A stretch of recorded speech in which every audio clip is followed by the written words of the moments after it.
পল্লীর প্রকৃতিতে দেখুন আম গাছে কত সুন্দর আম ধরে আছে ছোট্ট গাছে। এই আমগুলো দেখলে দেখুন কত সুন্দর, আমগুলো দেখলে ভীষণই ভালো লাগে। মাটি থেকে অল্প দূরে ছোট ছোট বাচ্চারাও এই আমগুলো নিজ হাতে তুলে তুলে খেতে পারে। দেখেছেন, এই দৃশ্যটা দেখলে সত্যি আনন্দে বুকটা ভরে যায়। ভালো লাগার চরম এক আনন্দের অনুভূতি মনের ভিতরে জাগ্রত হয়। আর এই ঘাসগুলো গরু গরু গরুকে খাওয়ানোর জন্য এই ঘাসগুলো আবাদ করা হয়েছে। এখান থেকে কেটে কেটে নিয়ে খাওয়ানো হয়েছে। আর এখানে কাছে গিয়ে দেখাতে চাচ্ছিলাম, ওই যে ছোট ছোট গাছে এই যে দেখুন কত সুন্দর আম ধরে আছে। আমগুলো দেখলে ভীষণ ভালো লাগে। আর ওইখানে ঝিঙের আবাদ করা হয়েছে। আর গাছ ভরা ছোট আম গাছ, দেখুন গাছে আম কত। আমগুলো দেখলেও শান্তি লাগে। নিজ হাতে এরকম গাছ থেকে, এরকম গাছ যদি নিজের থাকে আর সেই গাছ থেকে যদি আমগুলো তুলে নিজে হাতে খাওয়া যায়, সত্যি আনন্দের মাত্রাটা অনেকখানি বেড়ে যায়। এই নিজের গাছের ফল ফলারি নিজে হাতে আবাদ করে জন্মিয়ে নিজে হাতে তুলে নিয়ে যদি সেই নির্ভেজাল আমগুলো খাওয়া যায়, তাহলে সত্যি এটা আবাদের একটা আনন্দ, নিজের হাতে তুলে খাওয়ার এক আনন্দ, আর নির্ভেজাল একেবারে খাঁটি ফল ফলারি খাওয়ার আরেক আনন্দ। সত্যি এই আনন্দগুলো জীবনে অনেক প্রশান্তি বয়ে আনে। আর এই প্রকৃতির মাঝে আপনি যদি প্রকৃতিরই একটি অংশের মতো ঘুরে বেড়ান, তাহলে আপনাকে প্রকৃতিরই এক অলংকার বলে মনে হবে। প্রকৃতিতে যখন আপনি বেড়াবেন, তখন আপনি নির্মল একটা শ্বাস গ্রহণ করতে পারবেন, বুক ভরে শ্বাস নিতে পারবেন, নির্মল একটি আবহাওয়া পাবেন। আর এই সবুজ পরিবেশটা সত্যি দেখতে অনেক ভালো লাগে। সে কারণে আপনারা মাঝে মাঝে এই প্রকৃতিতে বেড়াইতে আসবেন। এই তিল এখন হয়ে গেছে, একদিনও ফুল কম, এই যে তিল হয়ে গেছে,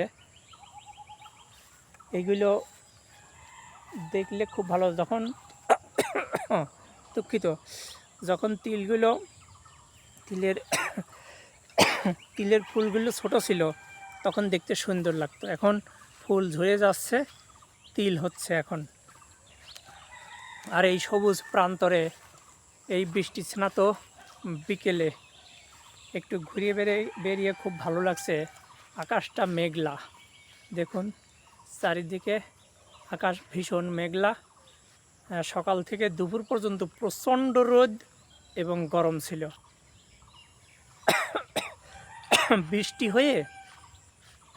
বৃষ্টিটা হয়ে এখন একটু ঠান্ডা আবহাওয়া বিরাজ করছে। আর এই ঠান্ডা পেয়ে আমার মনটা একটু ভালো লাগলো। তারপরে আমি বাল্য স্মৃতি নামে একটি প্রবন্ধ রচনা করলাম আমার ছেলেবেলাকে নিয়ে। এই ঠান্ডা আবহাওয়ায় একবারে মস্তিষ্কটা উর্বর হয়ে যায়। কোনো কিছু লিখতে বসলে লেখাটা খুব ভালো হয়, একেবারে স্বাচ্ছন্দ্যে লেখা মন থেকে বেরিয়ে আসে। তো এখন একটু বের হলাম এই বৃষ্টি স্নাত এই পরিবেশটা দেখার জন্য, হয়তো আপনাদের ভালো লাগবে। এই যে দেখুন, এই গাছগুলো প্রকৃতিতে প্রায়ই দেখা যায়, ভীষণ ভালো লাগে। এই যে প্রকৃতিতে এই গাছগুলো দেখলে ভালো লাগে। সবুজ প্রান্তরে আপনি এসে যদি কিছুটা সময় সবুজের কাছাকাছি কাটান, তাহলে ওই সময়টা আপনার ভালোভাবে কাটবে। দেখুন সবুজ ঘাস কি সুন্দর, খালি পায়ে যদি সবুজ ঘাসের উপরে হাঁটা যায়, একটা নরম দূর্বা ঘাসের অনুভূতি আপনি পাবেন।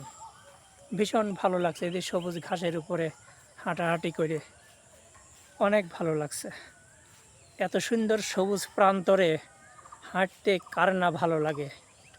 আর যখন বৃষ্টি থাকে না, পরন্ত বিকেলে এই শুকনো দূর্বা ঘাসের উপরে, সজীব দূর্বা ঘাসের উপরে আপনি যখন বসেন, তখন সেই সময়ের আরেকটা অনুভূতি অন্তরে জাগ্রত হয়, ভালো লাগার চরম একটা অনুভূতি।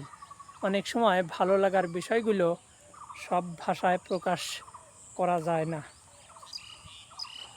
বৃষ্টি স্নাত এই পরিবেশটা ভীষণ ভালো লাগলো, সেটা দেখানোর জন্য আমি আপনাদেরকে এই সবুজ প্রান্তরে নিয়ে এসেছি। মেঘ ডাকছে, বেশ কিছুদিন বৃষ্টি হয় না, প্রচণ্ড রোদ ছিল আর প্রচণ্ড গরম ছিল। এখন আকাশে মেঘ ডাকছে, প্রকৃতিটা আমার খুব ভালো লাগছে। আর এখন বাইরে থাকার নিরাপদ নয়, কারণ বাংলাদেশ হলো একটি বজ্রপাতের একটা জোন বা এলাকা হিসেবে গণ্য হয়েছে। আমাদের দেশে প্রচুর মানুষ বজ্রপাতে মারা যায়, তাই এইরকম যখন বজ্রপাত হয় বা মেঘ ডাকাডাকি করে বা বিদ্যুৎ চমকায়, সে সময় নিরাপদে থাকাই বুদ্ধিমানের কাজ।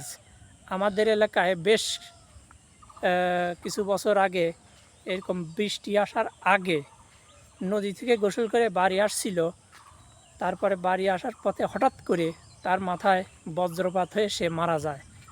তার গলায় স্বর্ণের চেন ছিল, স্বর্ণের চেন গুলিয়ে হাড়ের সাথে লেগে গিয়েছিল। তো বৃষ্টি শেষ হওয়ার পরে বা বৃষ্টি হওয়ার আগেও অনেক সময় বজ্রপাত হয়।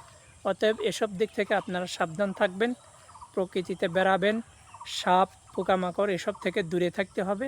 এসব বিষয়গুলো মাথায় রেখে প্রকৃতিতে বেড়াবেন।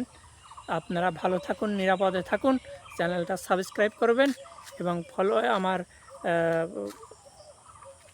ভিডিওটা কেমন লাগলো কমেন্টে জানাবেন। ধন্যবাদ, ভিডিওটা এখানে শেষ করছি।